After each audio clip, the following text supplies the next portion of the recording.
Matthew filed for divorce from Anne when she couldn't give him a son, but he still lived in their house. One day, she met Harry, an old friend from school, and eventually realized how much better she was without Matthew. Years later, Anne ran into her ex-husband accidentally and couldn't recognize him. Before we continue, please take some time to subscribe to Daily Dose, like, and share this video with your friends. It might brighten their day and inspire them to do good. Also keep watching because an important lesson awaits at the end of the video. "Oh my God, Harry, it's so nice to see you," Anne exclaimed when she accidentally stumbled into her old school friend on the street. She had left her 5 girls with her mother, a rare break for her, and wanted to get a cup of coffee on the streets of Seattle. "Anne, it's lovely to see you too. Hey, would you want to get some coffee and catch up?" Harry answered, and she nodded immediately. They went into the cafe and chit-chatted until Harry asked about her family. "Oh, that's actually a difficult subject," she began. "Well, raising 5 children is not easy for anyone," Harry commented, knowing a bit of her from social media and such. "Matthew? Yeah, sure. That's hard. But it's more than that," Anne continued. "Matthew changed after the birth of our twins. They're 9 and they barely speak to their father. I think that they're scared of him. I don't understand. Matthew wanted a boy, and we hoped, but we had 2 beautiful girls instead. That's why we got pregnant again and again, but we kept having girls. After our 5th daughter was born, Matthew became another man. He filed for divorce, and I don't know what I'm going to do." Anne explained about her husband, her hand wiping the sweat forming on her forehead. "Wow, that's rough. But think about this. You'll be better off without him, right? I mean, if he hasn't been speaking to your eldest girls, then he couldn't have been the best father to the rest. You already raised them on your own," Harry encouraged. "And now that I'm in Seattle permanently, I could help. You could move in with me." Anne's jaw dropped. She didn't expect such an offer from Harry out of the blue. They just met again after years. But she knew in school that he had always had a huge crush on her. Still, that offer was too generous and kind. She couldn't accept it. She changed the subject, and they talked about his successful life. Meanwhile, things at her house got even worse over the next few weeks. They were divorcing, but Matthew still lived with her, acting like he was single, partying, making noise at all hours, waking the girls, and being a menace to them. Anne would talk to Harry all the time, and his offer still stood. But when Matthew decided to bring a girl over to their marital home, Anne was done. She called Harry, packed, and left the house with all the girls.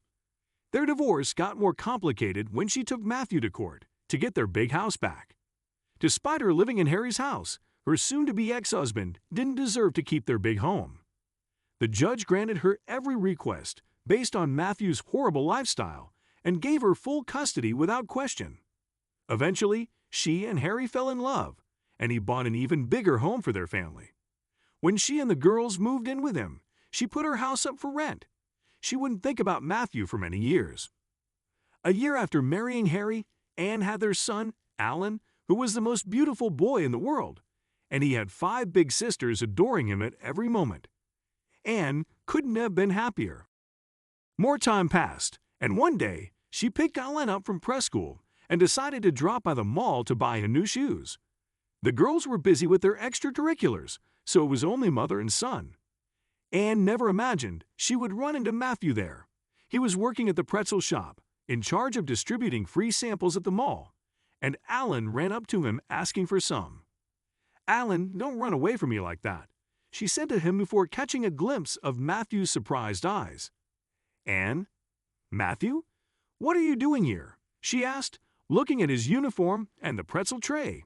It didn't make sense. Matthew worked in an office as an executive. He earned a decent amount of money. He was required to pay tons in child support. But he never did. And Anne didn't care. She had more than enough for her girls. But he wouldn't be able to pay what was required with a minimum wage job at the mall. "I'm working here," he said and looked at the boy holding her with one hand and munching on a pretzel with the other. "Is this your son?" "Yes, this is Alan," Anne answered, feeling an intense pride that she had a son that wasn't his. "He's Harry's kid." "Oh, nice to meet you, Alan," Matthew said, looking down and giving the kid a weird look. Of course, it was not Anne's fault that she gave birth to girls. The sperm determines the gender, and everyone knows that. But Matthew had decided to blame her for years and checked out of their marriage because he wanted a boy, as if gender was important at all. Luckily, the girls now had an actual father figure, thanks to Harry, who loved them dearly from the first moment they met. They didn't need him, and Anne never had to see him. Listen, Anne, I didn't want to ask this now. I wanted to take you to coffee or something, but I'm desperate. I lost everything due to my lifestyle, and I was wondering if we could sell our old house, Matthew asked, his head down in shame. Oh, well, it's currently being rented, but I'll think about it, Anne said. We have to go now. I'll call you about the house. She grabbed Alan's hand tightly and walked away from the man who didn't know what he had thrown away. But she was going to be the bigger person. She sold the house and gave him half its worth, although legally she could keep the entire thing. But something in her gut told her to do the right thing. Eventually, Matthew asked to see the girls, but none of them wanted that. The twins were teenagers who grew to hate him, and the rest followed their big sister's footsteps. Matthew stopped asking about them and stopped calling after a while. They never saw him again. He wasn't family.